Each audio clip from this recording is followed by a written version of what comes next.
Subscribe now. Press the bell icon. Never miss an update.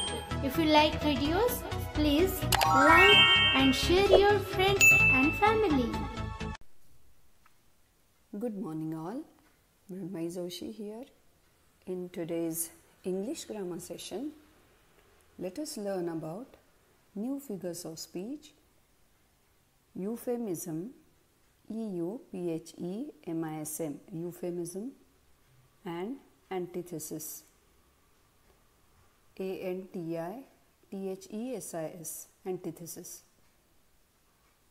Euphemism is the use of agreeable or inoffensive words to replace rude or offensive ones.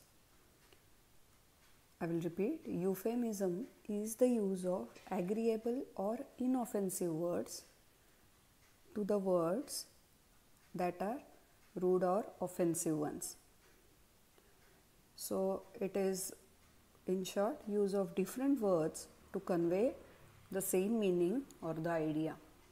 म्हणजे मराठीत ज्याला एखादी अप्रिय गोष्ट सौम्य शब्दात सांगणे असं म्हणतात, त्याला फिगर ऑफ स्पीच आहे इंग्लिशमध्ये यूफेमिझम, EUPHEMISM.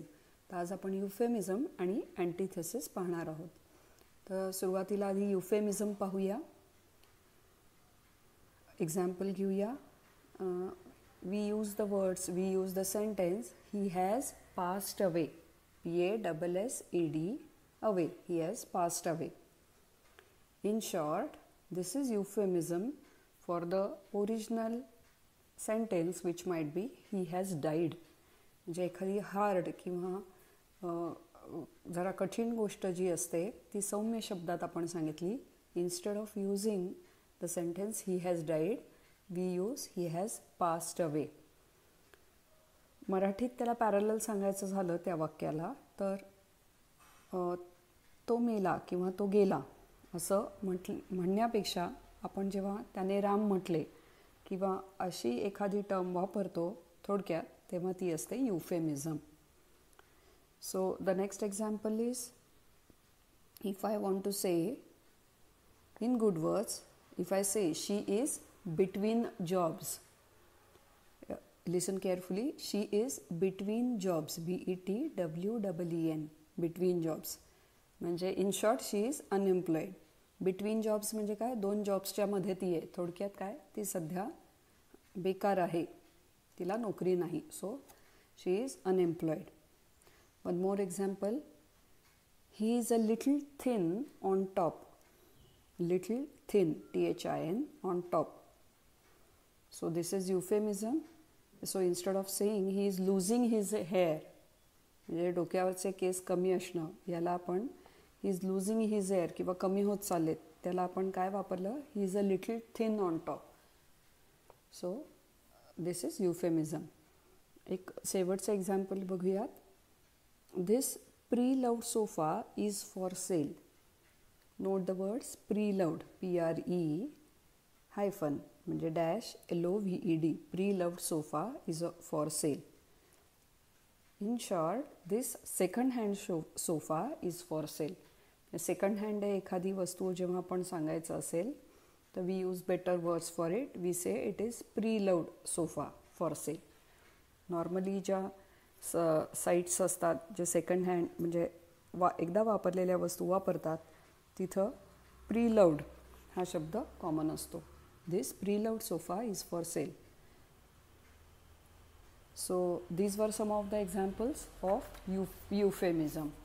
Now let's see antithesis, ANTI hyphen म्हणजे dash THESIS, antithesis म्हणजे ज्याला विरोधाभास म्हणता येईल, विरोधाभास. So opposites or strongly contrasting ideas are placed in same sentence. म्हणजे opposing clauses, phrases or sentences which are placed equal in length and they have some balanced structure. So this antithesis is used mostly in poetry or in literature to show irony or to bring about strong emotions. Virodhabhas, antithesis. हा बरेचदा वापरला जातो. Let's see an example. Man proposes comma God disposes. ही म्हण जी आहे ती बरेचदा ही काय दाखवते तर ती विरोधाभास दाखवते. म्हणजेच हे अँटीथेसिसचं एक्झाम्पल आहे. हे कधी जेव्हा आपण माणूस काही ठरवतो पण देवाच्या मनात वेगळंच असतं, पण देव वेगळंच ठरवतो असं जेव्हा आपण म्हणतो तेव्हा त्याला आपण इंग्लिशमध्ये म्हणतो मॅन प्रोपोजेस गॉड डिस्पोजेस. तर प्रोपोजेस आणि डिस्पोजेस या दोन इक्वली ऑपोजिट आयडियाज आहेत आणि म्हणून हे अँटीथेसिसचं एक्झाम्पल आहे. अजून एक एक्झाम्पल सांगता येईल. हे खूप छान एक्झाम्पल आहे. नील आर्मस्ट्रॉंग, तुम्हाला माहीत असेल जेव्हा त्याने चंद्रावर पहिलं पाऊल ठेवलं, so when he landed on moon, what did he say? That's one step for man, one giant leap for mankind. म्हणजे हे माणसाचं पहिलंच छोटं पाऊल आहे. म्हणजे जेव्हा त्यांनी ही जस्ट स्टेप्ड आउट, त्यांनी पहिलं पाऊल जेव्हा चंद्रावर ठेवलं, that's one step for man comma one giant leap for mankind. अख्ख्या समस्त मानवजातीसाठी ही खूप मोठी झेप आहे. सो दॅट वॉज अँटीथेसिस, विरोधाभास. That's one step for man, one giant leap for mankind. अजून एक उदाहरण जे आपण बरेचदा वापरतो, ही म्हण म्हणता येईल असं किंवा फ्रेज म्हणता येईल अशी. To err is human, to forgive divine. ERR. Err म्हणजे त्याचा उच्चार किंवा एरर जिथून सुरुवात झालं तर एर हे वर्ब आहे. To err is human comma to forgive divine. आता ह्युमन आणि डिव्हाइन किंवा एर आणि फॉरगिव्ह या दोन ऑपोजिट आयडियाज ज्या आहेत ते त्या वाक्यात अशा मांडल्या गेलेल्या असल्यामुळे हे अँटीथेसिसचं एक्झाम्पल आहे. किंवा चार्ल्स डिकन्स हा जो कादंबरीकार होता त्याने टेल ऑफ टू सिटीजमध्ये असं म्हटलं होतं, it was the best of times, it was the worst of times. किंवा शेक्सपियरच्या हॅमलेटमधलं अतिशय प्रसिद्ध लोकप्रिय असं वाक्य आहे, to be or not to be, that is the question.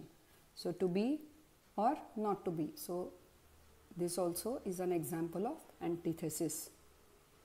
So this was all about antithesis as a figure of speech, virodhabhas, and today in this way we have studied euphemism and antithesis figures of speech. So I hope the concept is clear to you. That's all for today's session. I hope you have enjoyed it. Thank you. Dhanyavad.